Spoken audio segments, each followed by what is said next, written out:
The topic of discussion, more things we need to know about Mars. We need to know everything about Mars. If the plan is that to be possibly a place where we reside in the future, we need to know everything, right? So here's a video, the real problem with living on Mars. All right, so if you're new, you know what to do. Hit that subscribe button, join the fam. Let's check it out. How many times have we heard about plans to colonize Mars? I sometimes get the impression we're watching space agencies play the Settlers of Mars board game. Dr. Frederick Marin from the Strasbourg Astronomical Observatory has determined how many people are required to establish a full-fledged colony on the red planet. According to him, 98 people will be needed to set up a healthy population. Just to compare, only 12 astronauts have ever stepped on the moon in the entirety of human history. In Mars, given its rarefied atmosphere, extreme temperatures, and exposure to high doses of cosmic radiation, is way more dangerous than our lovely satellite. In this video, I'll answer the following questions. How will a huge magnetic shield between Mars and the Sun save us? Why do settlers build ice houses? And most importantly, will the Martian colonies survive?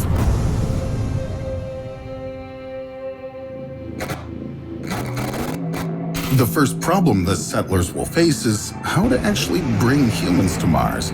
A flight from Earth to the red planet will take around 7 months. The first migrants will have to cover a distance 150 times greater than that between our planet and the moon.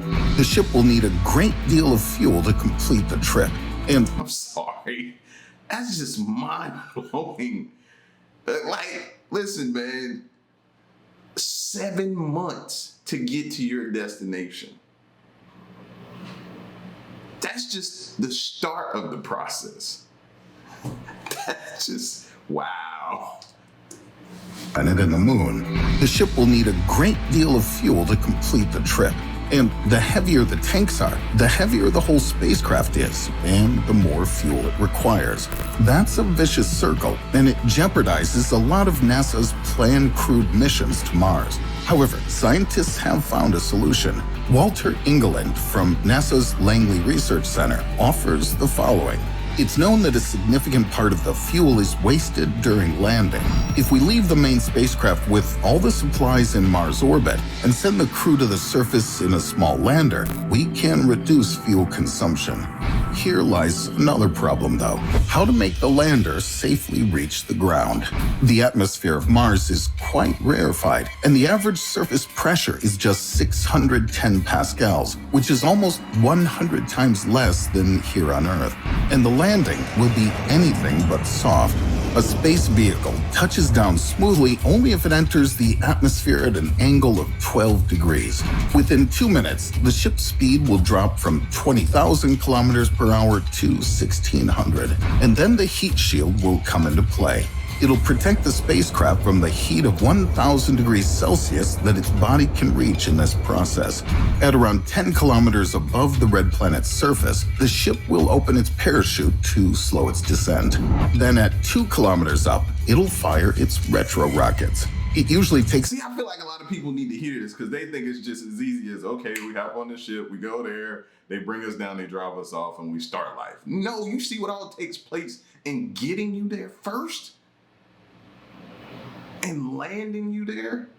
And entering the atmosphere at an angle of 12 degrees? Like, bro, it's so many different things that go into this. People need to hear this. It's about 6 minutes to land a vehicle on Mars. At NASA, they call them the 7 minutes of terror. Long story short, it won't be easy to take the first settlers to the red planet. But what... I hope y'all picking up on these numbers, right? 7 months to get there, and then to get ready to land and everything and deal with all that. You got to deal with the 7 minutes of terror.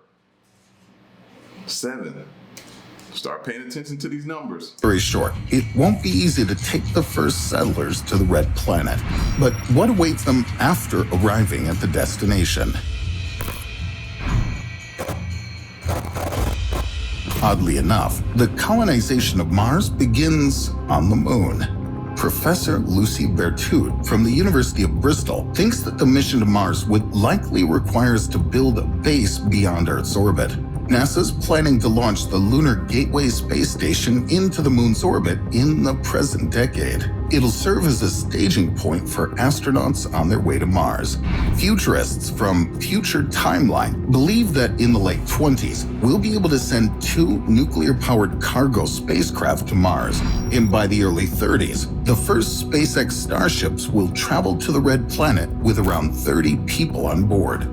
However, Professor Lucy Berthoud thinks that before that moment, scientists will have to master the technology needed to extract oxygen, water, and methane from Mars's atmosphere. Otherwise, the colonization will be impossible, as you simply can't take enough reserve oxygen with you, as well as enough water and fuel necessary for a crew of 30 people.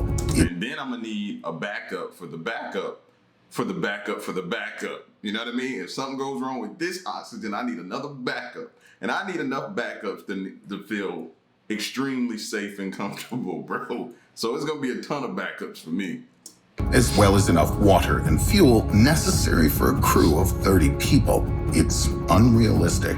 But perhaps we can take the essentials to provide for fewer people's needs, at least for a while. But then there's another problem. How do we set up a base? Scientists tend to count on 3D printing. They plan to use Martian regolith as a raw material, since there's a whole bunch of it on the planet's surface. Among alternative materials, they mention even ice. NASA's Langley Research Center, together with Search and Clouds AO, developed the concept of the ice house. It's made of an inflatable dome and decompression chamber. The dome is filled with locally harvested water that later freezes, as the average temperature on Mars is minus 60 degrees Celsius. As a result, we get a proper main structure. Ice walls can protect astronauts from cosmic and solar radiation. The building can even be used as a storage tank and even as a habitat module. But at the same time, the ice house is not suited for growing plants. For this purpose, Interstellar Lab has designed a modular system of inflatable domes. They work as self-contained greenhouses where we can grow vegetables, flowers, and insects. The company won NASA's Deep Space Food Challenge and is going to build one of these greenhouses in low Earth orbit already this year.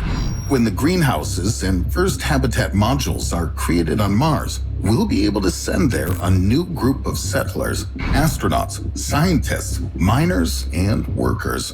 The next stage of colonization is one of the most challenging ones. While miners on Earth extract such things as coal, ore, or gold, the primary natural resource on Mars will be ice. Since there's no fresh water on the planet, settlers will have to acquire it on their own. They'll also have to start large-scale mining of regolith that will be further used to 3D print new habitat modules. See, I feel like everybody who goes there, or the first people to live on Mars, need to be like top notch at what they do or what is needed there. So the best of the best in this specific industry, the best of the best in this.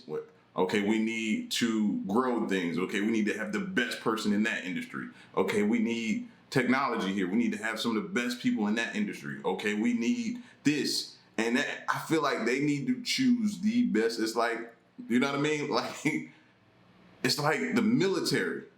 You want the best of the best to go to war for you, right? I feel like setting this up, they're gonna need the best. But it's still not enough if we want the base to function independently of Earth's resources. NASA experts assume that Mars may contain rich deposits of copper, iron, tungsten, uranium, and gold.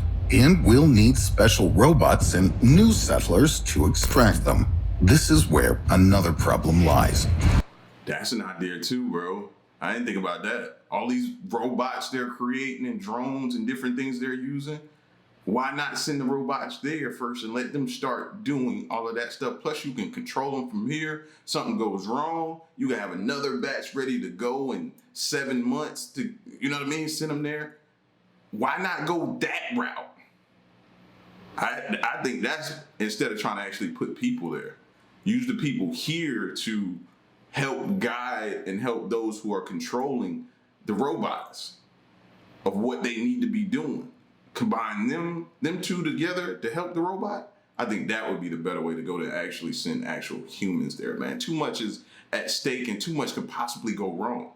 Scientists believe that the reserves of mineral resources on Mars can let the colony survive only a few hundred years. What's the point of building a base that costs billions of dollars if it'll only last a couple of centuries? Don't jump to conclusions just yet, though. I should mention that Mars is situated close to the asteroid belt, and asteroids are a nearly endless source of valuable minerals. The NASA Institute for Advanced Concepts is currently studying the most promising asteroids in terms of sustainable resources, and such companies as TransAstra Corporation and Keys are already planning asteroid mining missions. The Mars base will only make the task easier, although if the red planet needs to host workers and miners apart from everyone else, there will eventually be a lack of space. What do you think will be the biggest challenge humans will face on Mars? Low temperatures of up to minus 125 degrees Celsius, gravity that's almost 3 times weaker than here on Earth, or unbreathable air are all minor troubles compared to cosmic rays. The thing is, Mars doesn't have a global magnetic field to protect it, so the average radiation level on its surface is approximately 24 rads per year. On Earth, this figure is nearly 40 times lower, just 0.6 rads per year. That's the greatest danger waiting for the settlers. They'll have to hide in underground modules or build a base under a giant dome. And no one's going to care about terraforming when it feels like a nuclear reactor has just exploded outside your window. So, how can we protect astronauts from cosmic radiation?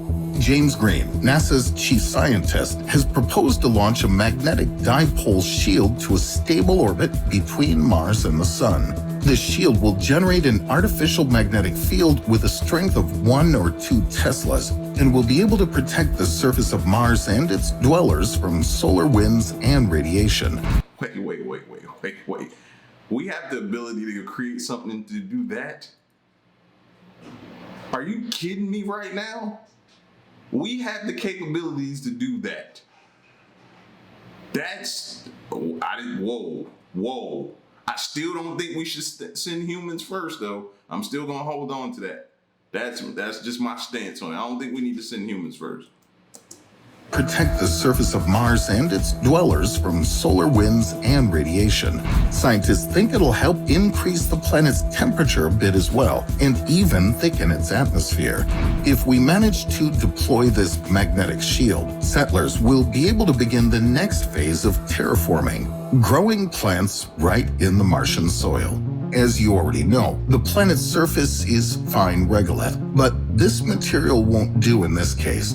Scholars at the University of Florida and NASA specialists have done experiments with cyanobacteria that can survive even in arid environments of Earth. They discovered that these bacteria can detoxify and enrich Martian soil, and so make it plant-friendly. Now I guess we'll need another crew of settlers with farming experience. Let's see what we've got. 100 potential settlers out of the 98 needed. Congratulations. It seems that we know how to play this game, and that we'll finally colonize Mars against all odds. Though life on the red planet will be somewhat different from what we might expect. Instead of admiring beautiful sunsets from Martian domes, the settlers will be working in greenhouses, working in mines, working 24/7. Or rather, 24.57. So, are you still in? And then the next question is, because once you get a ton of people there, what's going to end up happening? Who's going to be the first person to have a kid on Mars? Who's going to be that person? That would be... But you know what's going to happen? You there... There's nothing but time on your hands and people. I'm gonna leave it at that. But it's bound to happen. But you know what I'm saying? Listen, y'all get at me in the comment section, man. The real problem with living on Mars. I feel like it's more problems than that, and they just scratching the surface. But for me, I would love to see them send robots first. Let's start there. Let's get a base from the robots. Then we can eventually send people. But that's just my take. Love to hear yours. Put it in the comment section. Let me know what you think and stick around and stay tuned. Till next one, I'm gone. Peace.